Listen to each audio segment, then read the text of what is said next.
Oke, kali ini saya akan membacakan beberapa kutipan ya dari internet, nih banyak sekali kata-kata bijak ya. Yang pertama ini diucapkan oleh Anthony Robbins, ini pelatih manajemen diri yang terkenal.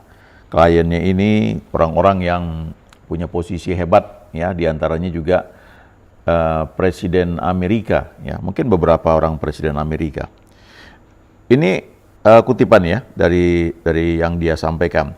It's not what we do once in a while that shapes our lives.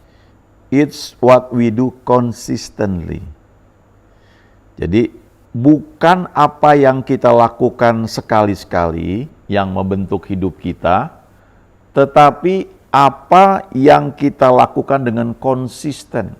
Ya, konsisten itu artinya terus-menerus, ya. Tidak sporadis, tidak lakukan selama 3 hari lalu berhenti, lalu lakukan lagi minggu depan sekali, lalu berhenti ya 2 minggu, lalu lakukan lagi 5 hari misalnya, habis itu berhenti ya. Itu tidak konsisten namanya. Banyak hal yang diajarkan mengenai hal ini ya, konsisten. Sikap konsisten ini sangat penting. Kalau kita ingat Lukas 18 ya, Tuhan Yesus mengajarkan suatu perumpamaan. Nah, di ayat 1 dikatakan begini, Yesus mengatakan kepada mereka suatu perumpamaan, yaitu supaya mereka itu berdoa dengan tidak jemu-jemu. Nah, itu. Jadi, perumpamaan yang diambil itu adalah tentang seorang janda yang setiap saat berulang kali secara konsisten ya terus-menerus datang ke seorang hakim yang lalim untuk minta hakim itu membela perkaranya. Lalu setelah beberapa saat hakim yang lalim ini berpikir begini, ya dia bilang, walaupun aku tidak takut akan Tuhan, ya, aku tidak takut akan Allah dan tidak menghormati seorang pun. Namun karena janda ini menyusahkan aku, baiklah aku tolong dia aja lah supaya jangan dia datang bikin repot aku dan akhirnya menyerang aku. Ya. Ini janda ini menunjukkan sikap yang konsisten, tidak jemu-jemu, ya, melakukan apa yang dia inginkan itu, ya, dia melakukan datang kepada hakim supaya hakim itu membela perkaranya. Itu sikap konsisten. Ya. Jadi ternyata kalau kita lakukan sesuatu itu dengan konsisten, terus-menerus, itu akan membentuk hidup kita. Karena itu akan menjadi habit. Saya ingat dulu ada satu orang yang membagikan suatu teaching yang baik sekali. Ya. Dia bilang begini ya, kalau diurutkan itu dimulai dengan perkataan kita. Ya. Apa yang kita ucapkan itu akan menguasai pemikiran kita. Kalau kita ucapkan berulang-ulang, itu yang dikatakan di kitab Amsal, hidup dan mati dikuasai lidah. Siapa suka menggemakannya akan memakan buahnya. Kalau kita ucapkan itu berulang-ulang, artinya itu akan menguasai alam bawah sadar kita. Karena perkataan kita itu ternyata seperti pena yang menulis atau menorehkan sesuatu di alam bawah sadar kita. Lalu kita akan cenderung menjadi seperti itu. Ya. Kitab Amsal juga berkata demikian. As he thinks in his heart, so is he. Jadi seperti yang dia pikirkan berulang-ulang, jadinya seperti itu. Lalu kalau sudah jadi alam bawah sadar kita, ya sudah masuk ke dalam alam bawah sadar kita berpikir seperti itu akan membuat kita bertindak, ya, bertindak melakukan sesuatu, sadar atau nggak sadar, kita cenderung akan seperti itu. Ya. Misalnya begini, ada orang yang tanpa sadar, entah mulai kapan, dia terbentuk untuk cenderung cepat marah. Jadi kalau ada sesuatu yang nggak beres, dia langsung akan mulai marah. Itu udah jadi habit ya, jadi terbentuk dalam alam bawah sadar dia. Nah, itu ada caranya ya, kalau dari firman Tuhan yang kita belajar, kita merenungkan firman, lalu kita buka hati kita, ya kita belajar, oh ternyata nggak boleh begitu. Ya, itu perlunya kita punya hubungan pribadi dengan Tuhan, itu adalah supaya kita bisa diajarkan, dikoreksi setiap hari, apa yang mesti kita benahi. Ya, mungkin kita nggak sadar ini sudah menjadi habit kita, ya, gampang marah misalnya. Lalu kalau sudah jadi tindakan, ya, dilakukan berulang-ulang, itu jadi yang saya bilang tadi habit, jadi kebiasaan. Kalau sudah jadi kebiasaan, jadi habit, itu akan mengarahkan nasib kita tuh ujungnya di mana. Ya. Jadi yang namanya sesuatu yang dilakukan dengan konsisten tuh ternyata dampaknya besar sekali. Ya. Kita mulai misalnya dengan setia untuk bangun pagi, ya, berdoa setiap pagi misalnya 4:30 ya sampai jam 5. Kita konsisten aja, nggak usah dulu 1 jam, 2 jam ya, mungkin terlalu lama. Konsisten aja 4:30. Ya, belajar untuk pasang alarm misalnya 4:30 kurang 5 sudah bunyi gitu. Lalu kita punya habit juga untuk begitu alarm bunyi itu ada pilihan kan. Mau langsung matiin, ya kita bangun matiin, atau kita pakai snooze. Snooze itu tunggu lagi lah 3 menit lagi, baring dulu sebentar, nikmati. Itu ada pilihannya di jam alarm itu di gadget kita ya. Kalau kita pilih snooze ya, itu jamnya alarmnya akan mati ya, tapi kira-kira 2 menit 3 menit dia nyala lagi ingetin kita. Kadang-kadang orang antar lagi lah dikasih snooze lagi. Itu satu ini juga, satu sikap yang kalau kita tanpa sadar biarkan begitu terus, itu jadi habit kita, kebiasaan kita untuk senantiasa menunda ya sesuatu. Ntar dulu lah ya, tidur dulu sebentar ya. Tapi kita bisa punya pilihan langsung bangun ya, matiin langsung bangun. Makanya kalau mau bangun pagi ya tidurnya jangan terlalu malam ya. Mau bangun 4:30 jangan tidur jam 3 atau jam 4 ya. Kalau satu ketika mungkin ada satu tugas tertentu ya membuat kita tidurnya sampai larut malam bahkan sudah menjelang pagi ya it's okay ya. Tapi kalau normal-normal ya harus dibenahi ya. Kebiasaan misalnya malam itu nonton film, nonton televisi atau buka WhatsApp ya, walaupun itu rohani, tapi ini kita dengan WhatsApp ini kan ada plus minusnya ya. Plusnya adalah kita udah nggak pernah kesepian ya. Dimanapun, di belahan dunia manapun, selama kita punya jaringan internet, kita nggak kesepian karena kita punya teman di seluruh dunia. Ya. Nah, tapi di sisi negatifnya adalah kita punya perhatian bisa terpecah. Kita malah renungan harian kita saat teduh kita tuh jadi sering dari WhatsApp. Padahal kebenaran demi kebenarannya itu yang kita mungkin barangkali kita dapat ya di WhatsApp grup itu, lalu kita merasa diberkati. Kadang-kadang kita baru baca sepintas, ini bagus nih, langsung kita forward ke grup lain ya. Ya nggak salah sih, cuma kalau itu kita lakukan terus-menerus, kita kehilangan waktu untuk bersekutu dengan Tuhan secara pribadi, merenungkan itu ya. Karena yang namanya kebenaran ya, teaching yang Tuhan mau ajarkan itu seringkali kita dapat ketika kita fokus membaca satu dua ayat ya, kita renungkan ya. Nah, kalau kita tanpa sadar kita sibuk dengan kegiatan-kegiatan yang kelihatannya mungkin baik tapi memecah konsentrasi kita, ya mungkin kita jadi tanpa sadar terus kita tidurnya kemalaman. Nah, kalau tidurnya sudah kemalaman ya bangun pagi akan ngantuk. Itu hal yang wajar, itu bukannya kurang berbahasa roh gitu ya, bukan. Itu karena kita masih tinggal dalam tubuh yang memang ya perlu istirahat. Ya, kalau mau bangun pagi ya tidurlah cepat ya. Tidur, ada yang mengatakan ya paling bagus kalau bisa tidur jam 10 ya, atau jam 11. Ya, mungkin kan kalau kita banyak pekerjaan biasanya ya katakanlah jam 11 ya. Nah, itu mungkin cukup ya. Jam 4:30 kita bisa terbangun. Lakukan dengan konsisten. Kalau sudah kita konsisten lakukan, nanti alarmnya tuh belum bunyi pun kita sudah terbangun. Nah, kita terbentuk menjadi orang yang terbiasa bangun pagi.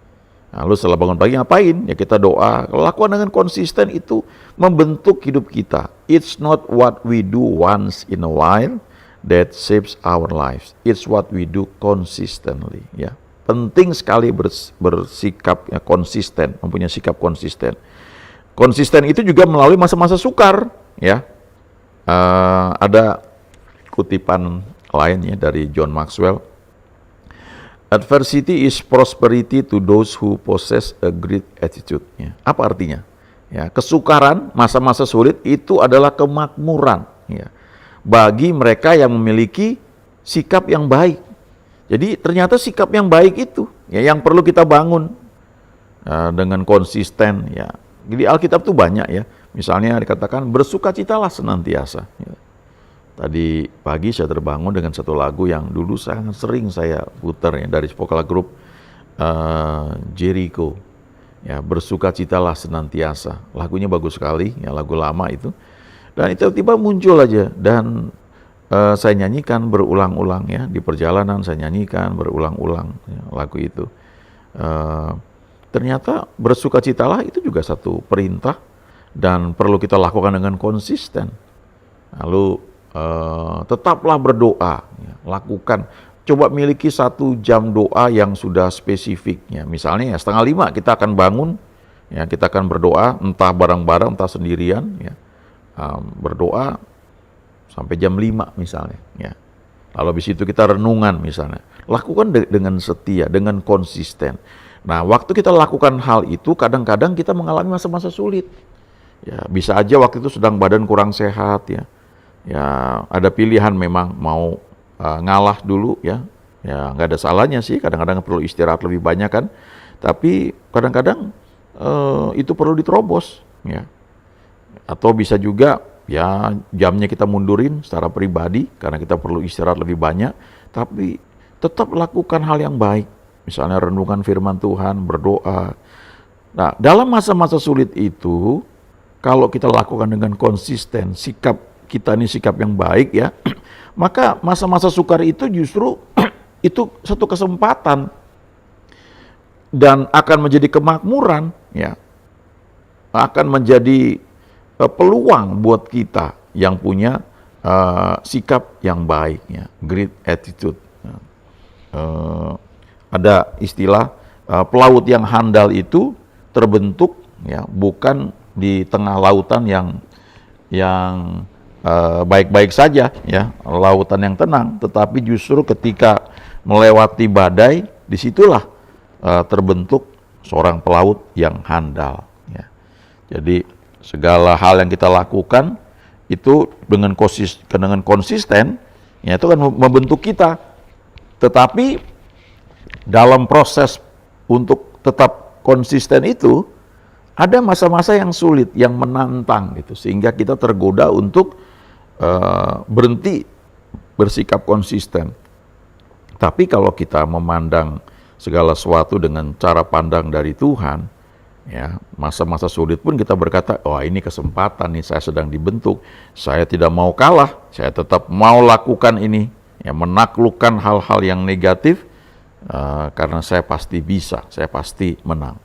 Nah itu membentuk kita menjadi orang yang positive thinking, ya berpikir positif, orang yang punya kekuatan, ya punya ketekunan itu ya membuat kita tuh bisa menghadapi apa saja. Ya. Contoh lain lagi, misalnya mengucap syukur. Ya, mengucap syukur waktu semuanya baik itu ya relatif gampang. Ya.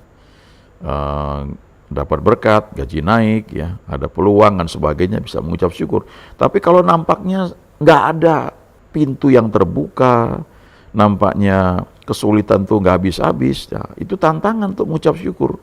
Nah, waktu kita bisa tetap konsisten mengucap syukur, kita bisa melihat ya bahwa kesulitan-kesulitan itu ternyata kesempatan yang akan mendatangkan kemakmuran buat kita. Karena itu belajarlah untuk punya sikap hidup yang baik ya, sikap hidup yang great ya, great attitude ya. Itu membentuk cara pandang kita untuk menghadapi apapun ya. Banyak ya di kekristenan lagu-lagu yang menolong kita ya. Misalnya, apapun yang terjadi di dalam hidupku selalu ku berkata Tuhan Yesus baik. Nah itu satu sikap juga ya, great attitude. Nah Lalu yang menarik lagi adalah, ini satu quote juga ya, kutipan dari seorang ini, menarik. Dia bilang begini, in prosperity, our friends know us. In adversity, we know our friends. Ya, di dalam kemakmuran, teman-teman kita kenal kita. Ya, mereka datang, ya mereka tahu dan mereka bersahabat dengan kita. Kita punya banyak teman pada saat kita makmur, kita punya banyak hal dan orang senang datang kepada kita. Ya, apalagi kalau di rumah kita terbuka terus, banyak makanan gitu ya, orang senang datang. Tapi in adversity, ya, di dalam kesulitan-kesulitan, we know our friends. Di dalam kesulitan itulah kita tahu teman sejati itu yang mana. Karena waktu kita mengalami kesulitan, banyak orang terus mungkin ya meninggalkan kita, ya. Kita dijauhi, ya. Tapi disitulah kita kenal teman sejati kita tuh yang mana. Ada seorang hamba Tuhan, ya, dia pelayanannya gede sekali, dan dia cerita ketika pelayanan itu belum menjadi besar, banyak hal Tuhan bentuk ya dalam hidupnya. Dan ketika dia lakukan, masa-masa sulit itu kayaknya nggak selesai-selesai ya. Akhirnya sebagian besar dari orang-orang yang bersama-sama dengan dia itu mulai meninggalkan ya. Meninggalkan gerejanya dan cuma tinggal beberapa orang yang tetap ya menopang hamba Tuhan ini. Belakangan ketika mereka sudah jadi pelayan yang besar, belakangan tuh ada yang cerita juga, ada yang cuma kasihan aja katanya. Ya, jadi kasihan ini ditemenin aja. Dan ternyata di situ mereka dibentuk Tuhan melalui banyak hal dan akhirnya pelayanannya jadi gede sekali. Nah, setelah jadi besar, hamba Tuhannya diundang kemana-mana untuk pelayanan. Ya, banyak orang mau bergabung di gerejanya, ya mau jadi full timer karena mereka memperhatikan ya gaji para full timernya juga tuh luar biasa ya. Jadi mereka mau gabung. Terus hamba Tuhan ini ya dia tentunya dia doa, dia tanya Tuhan. Tapi satu hal yang menarik, dia bilang begini. Banyak orang sekarang mau bergabung dengan kami dan kami bersuka cita untuk hal itu. Tapi ketahuilah sebenarnya makanan-makanan yang bergizi yang sangat baik itu sudah habis saya makan semua ya. Jadi itu justru makanan yang bergizi itu pada waktu ada kesulitan-kesulitan ya. Dan di situ saya mengenal siapa yang teman sejati, namun saya bisa melihat kesulitan itu sebagai suatu kesempatan untuk berhasil, untuk makmur. Ya, disitulah saya dilatih, dibentuk mempunyai sikap yang baik, dan di situ saya diajar untuk bersikap konsisten dalam setiap hal. Ya, saya pegang firman Tuhan, lakukan dengan setia. Nah, itu membentuk saya menjadi pribadi yang kuat. Jadi dia bilang makanan yang baik, yang bergizi. Ya, secara rohani itu sudah habis saya makan semua. Yang sekarang ada banyak makanan rohani ya, tapi ya tetap bagus baik ya. Tapi yang membentuk saya menjadi seperti sekarang ini adalah ketika saya melalui masa-masa sulit dan saya tetap punya sikap konsisten melakukan firman Tuhan, melakukan hal-hal yang baik yang Tuhan ajarkan. Walaupun situasi nampaknya tidak menjanjikan, tapi saya putuskan pegang firman Tuhan dan lakukan dengan setia. Disitulah saya bisa melihat bahwa masa-masa sulit itu ternyata kesempatan untuk saya bisa menjadi makmur yang sekarang saya alami. Di situ juga saya melihat teman-teman yang sejati itu yang mana. Dan setelah saya jadi somebody, maka banyak orang datang untuk mau bergabung dan bersuka cita. Ya, it's okay, luar biasa. Nah, yang menarik ya bagi kita, ya, anak-anak Tuhan, Filipi 2 ayat 13 berkata, Allah lah yang mengerjakan di dalam kamu baik kemauan maupun pekerjaan menurut kerelaannya. Jadi kalau kita ini punya fokus mengasihi Tuhan, bergembira karena Tuhan, maka akan semakin banyak keinginan atau kemauan yang muncul di hati kita, itu memang dari Tuhan. Ya, visi, kerinduan, ya, mimpi itu dari Tuhan. Dan ketika kita mau mewujudkannya, caranya gimana? Izinkan Tuhan yang bekerja, nggak usah terlalu ngoyo ya. Tuhan kasih mimpi, ya biarkan Tuhan bekerja dengan cara Dia sampai itu terwujud ya pada waktunya dengan cara Dia, bukan karena kekuatan daging kita. Jadi Tuhan yang mengerjakan di dalam kita baik kemauan maupun pekerjaan menurut kerelaannya. Kita bisa melihat bahwa Tuhan kita Tuhan yang dahsyat, Tuhan yang baik. God is good all the time. Haleluya. Amin.